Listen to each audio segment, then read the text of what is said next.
Good morning mga bay. For today's video, ito may karga tayong tubig kasi magdidilig tayo sa ating mga durian mga bay. Nag-apply kasi tayo ng fertilizer kahapon, tapos hindi umulan kagabi, tapos medyo mainit ata ngayon mga bay.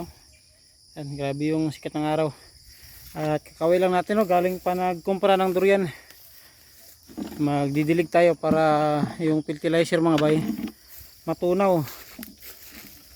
Kasi kapag hindi umulan mga bay, tapos hindi natunaw tong ating fertilizer, yan magiging to, bato. Yan mga bay. Kaya kailangan mabasa konti para agad matunaw, tapos ma-absorb ng ating durian mga bay.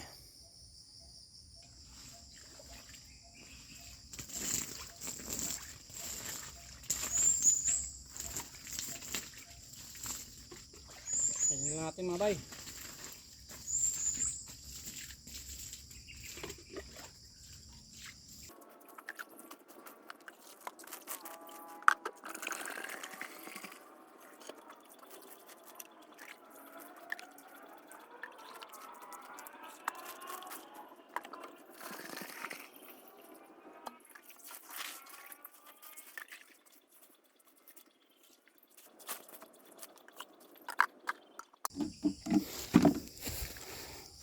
Ayan, nabasa na natin mga bay, no?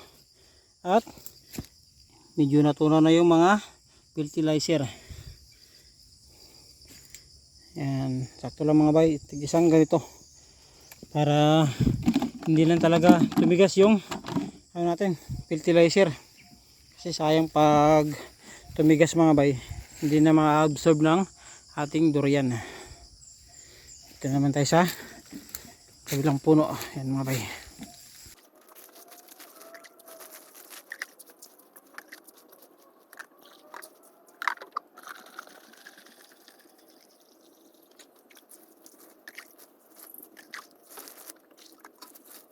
Yun mga bay, natapos na tayo ng pangalawang puno. Dalawa lang kasi yung lagayan natin ng tubig, kaya uwi na naman tayo mga bay. Kuha naman tayo ng tubig sa bahay. Yan. Ito yung tubig namin mga bay. Sa lang talaga to, tubig ulan. Kapag walang ulan, wala ding tubig. Nakarang araw medyo umulan ng malakas mga bay, kaya nalagyan tong mga lagayan namin. Kasama daw sila mga bay. Yung aming iya, tangke. Tangke.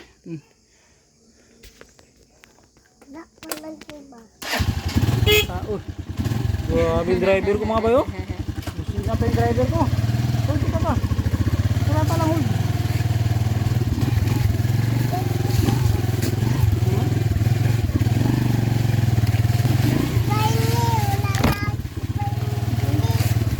Wala sakay brownie. Tawa brownie.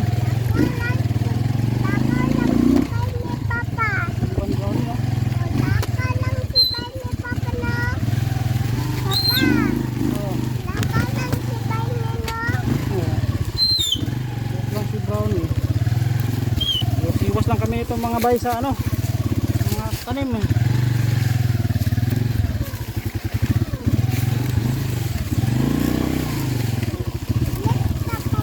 Ha? Magdilig tayo. Dilig tayo sa ating durian. Durian mo?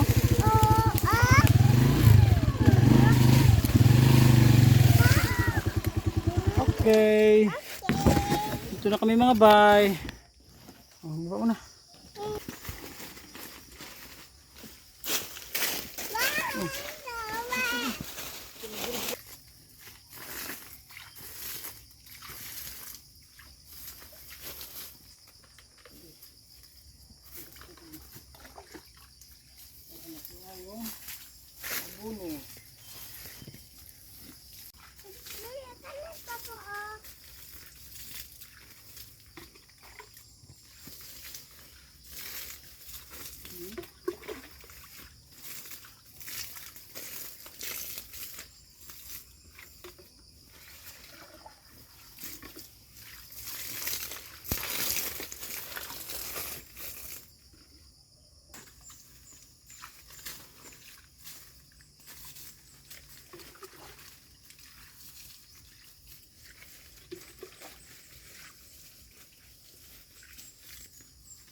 Ito mga bay, medyo malaki.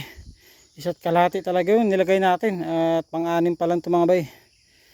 Yan, malawak kasi yung pinaglagyan natin ng fertilizer. Kaya isa't kalahati talaga yung nilagay natin tubig mga bay. At marami-rami pa tayong didiligan. Nasa mga 10 pa mga bay. Yung mga ganito kalaki yung didiligan natin. Kasi yung mga maliliit mga bay, ito natunaw naman na yung fertilizer nito kasi urea lang yung gamit natin. Mas mabilis lang maano yung mga bay, matunaw yung urea. Yan, wala na. Kaya okay lang kahit hindi na muna natin diligan yung mga ganito natin kalaki. Yung dito lang sa mga medyo malalaki kasi matagal matunaw yung Unique 16. Ito muna yung activity natin mga bay dito sa ating mini farm. At hanggang dito na lang muna. Kung nakaabot kayo sa video na ito mga bay, baka pwede makahingi ng isang follow, like and share. Maraming salamat po mga bay. At ingat po tayo palagi.